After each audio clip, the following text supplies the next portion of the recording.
So now we are looking into the 2021 set for states of matter. Let's look into question 6. He's saying both carbon monoxide and nitrogen are gases. Yes, we know that, carbon monoxide and nitrogen. And he's saying they both behave like ideal gases under certain conditions. State the two conditions which are necessary for these two gases to approach. Just state it. Don't explain it to me. Just state. What are the two conditions for ideal gas behavior? Sir, you need high temperature and you need low pressures, right? And you know why.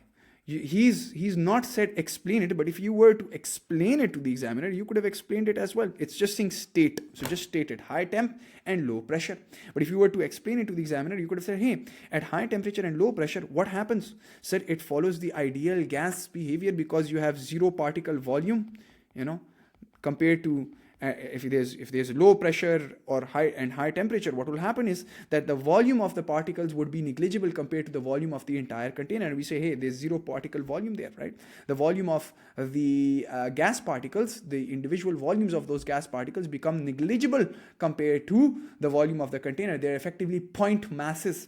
And we could say, hey, the intermolecular forces are no longer significant, because at high temperatures and at low pressures, the particles are far and apart from each other. So they are no longer significant, right? They don't dominate. That's the idea.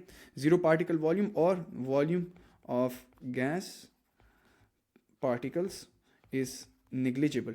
This is the explanation to it if the examiner were to ask the explanation versus the volume of the container. And we've discussed this in quite a lot of detail. We've even looked at the graphs. Explain why N2 behaves more like an ideal gas than carbon monoxide does at 20 degrees Celsius and 101 kPa. Now, this is an interesting question. I'll even start it right here. I'm going to add it to the course content. It's an interesting question because, see, if you look at nitrogen and carbon monoxide, there are certain things that can throw you off. And for example, if you look into the MR for nitrogen, it's 14 plus 14, that's 28. Carbon dioxide is 12 plus 16, that's 28. Okay, I can't do anything here. Okay, done.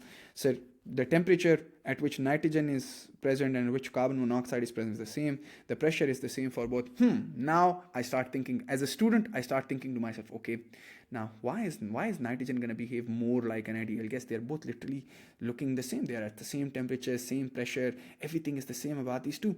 Then you start thinking. And as a student, you start to understand, hey, what actually impacts ideal gas behavior are two things.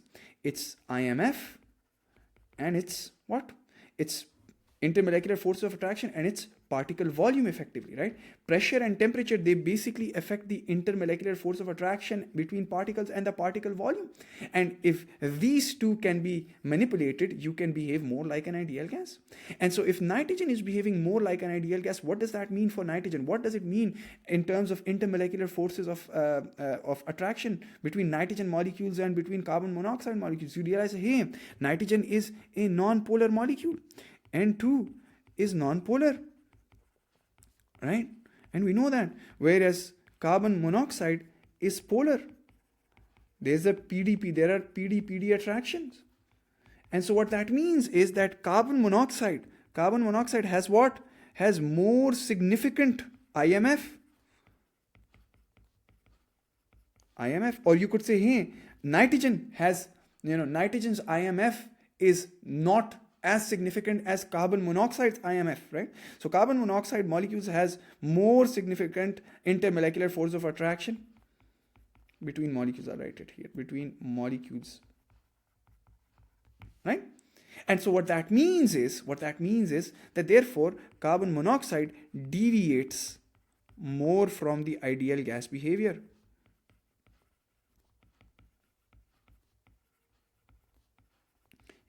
Or you could have talked from the perspective of nitrogen, which is nitrogen has, because it is non-polar, and therefore the IMF of nitrogen between nitrogen molecules is not as significant as the IMF between carbon monoxide molecules, and therefore nitrogen deviates less from the ideal gas behavior and behaves more like ideal gas. That's one idea.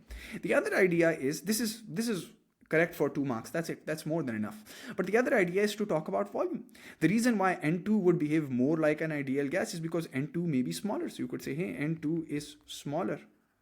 And so particle volume can be ignored. Particle volume is, it is more negligible, as I'd say, compared to carbon monoxide.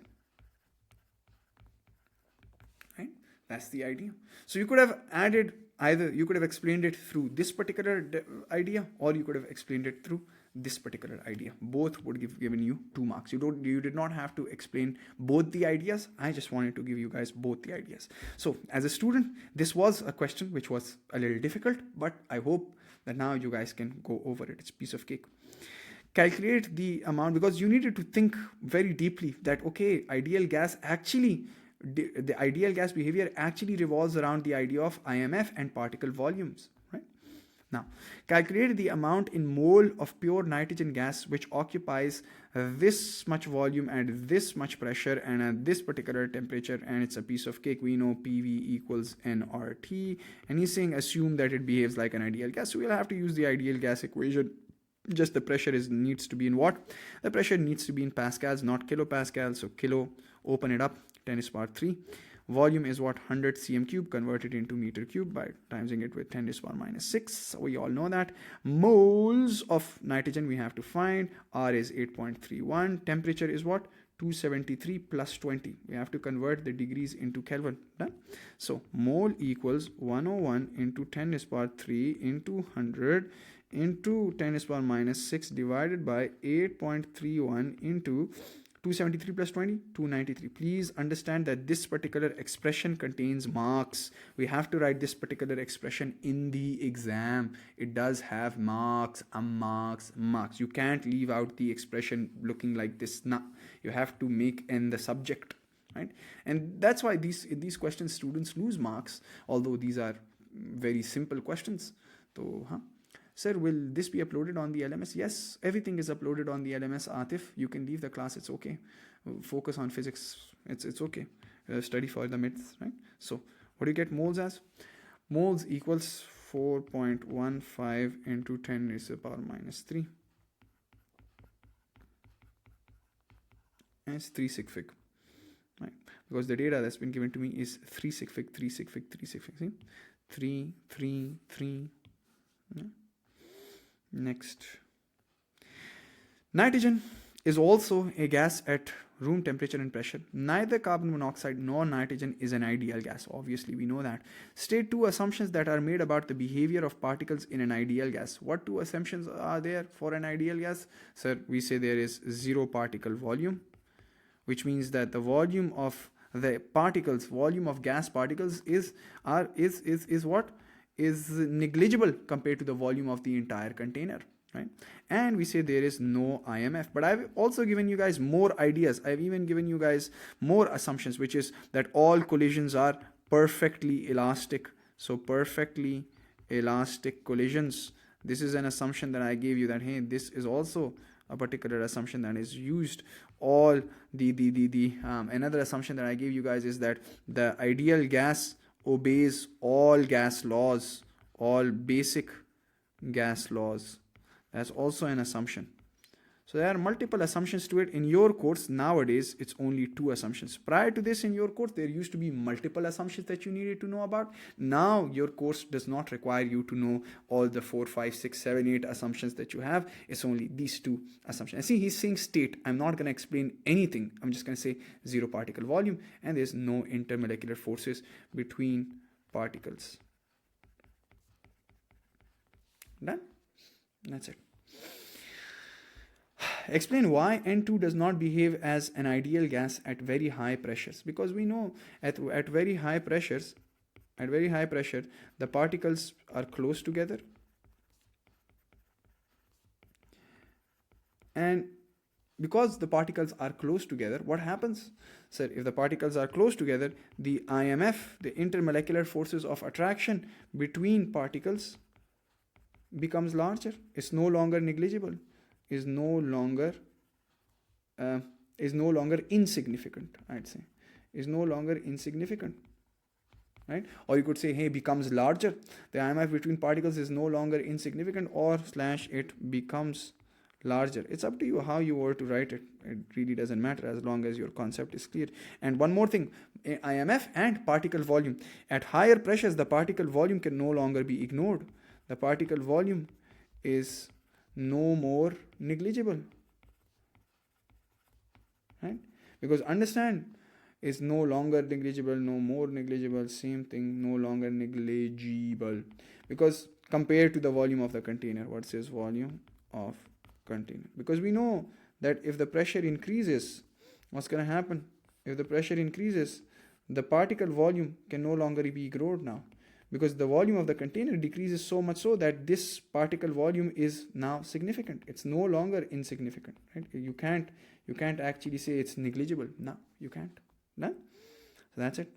Next, 2 grams of krypton gas is placed in a sealed 5 dm cube container at 120 degrees Celsius. Calculate the pressure in pascals of Kr in the container. Assume Kr behaves like an ideal gas. Again, the same idea, PV equals nRT. How repetitive is this? And what does he want us to calculate? He wants us to calculate the pressure. So P is unknown, right? And he's given us the mass. So again, he's not given us the moles, he's given us the mass. You can actually, you can actually play around with this particular equation to actually end up with the mass. Or what you could do is you could first calculate the moles from this particular data that's been given to you. See, he's given you mass equal mole times molar mass. You could do it directly, or you could first figure out the moles and then plug the moles here. Mass is 2 moles, and what's the molar mass? What's the molar mass for krypton? Somebody tell me. Sorry, mass is 2 grams, not 2 moles, but what's the molar mass? It's 83.9. Okay, so 2 divided by 83.9, and you just need to plug this fella right here. So P is unknown, V we know it's 5 dm cube, but convert it into meter cube, times by 10 to the power minus 3. N is 2 divided by 83.9 into R is 8.31 into T is how much? 120 degrees Celsius, converted into Kelvin, which is 273 plus 120. Sir, 5, sir, you may ask me, sir, how is this 10 to the power minus 3? I'll tell you. See, 1 meter equals 10 dm. So if you want to say 1 meter cube would be equal to 1000 dm cube. Isn't that true? 10 to the power 3 dm cube.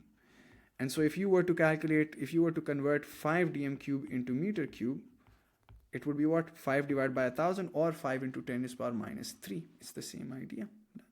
So you guys can calculate P, but again, you get marks for writing the expression. So I'm going to make sure to write the entire expression as clear as possible. See, it's 2 into 8.31 into 273 plus 120, that's 393. So 393 divided by 83.9 into 5 into 10 to the power minus 3. I basically got my marks for writing this particular expression.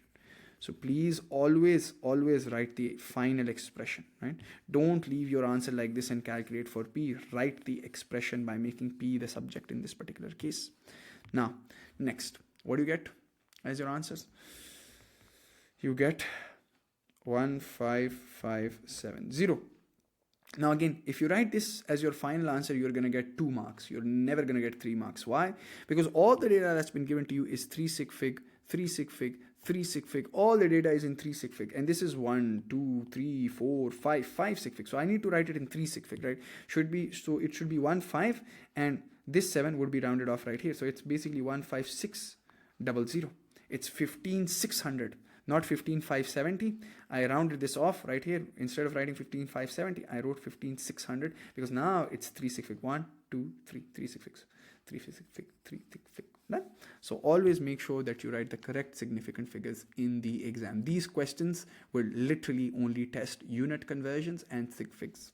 Okay, the next part says, state and explain the conditions at which krypton behaves most like an ideal gas. So we know if you want the gas to behave most like an ideal gas, it should be at high temperatures and low pressures. And what's the explanation to it? It's pretty simple. Because we want, if you have high temperature and low pressures, what would happen? We want the IMF and the volume of particle to be negligible, as negligible as possible.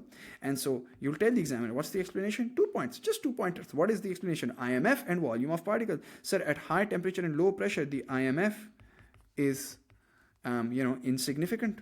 The IMF between particles, always talk about particles. The IMF between particles is insignificant, right? And at low pressures the particles are far and apart. At high temperatures the particles are far and apart. So one idea is to talk about IMF, and the other idea is to talk about the particle, because at low pressures and high temperatures the particles are far and apart, so the particle volume is negligible compared to the volume of the container. So I'll say, hey, the volume of particles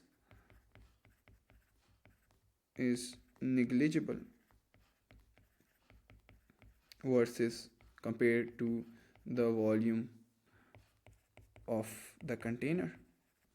And that's the reason, sir, why at high temperatures and low pressures gases will behave most like ideal gas. The idea is just two key terms, IMF and volume of particles. That's it. We are done with the 2021 set.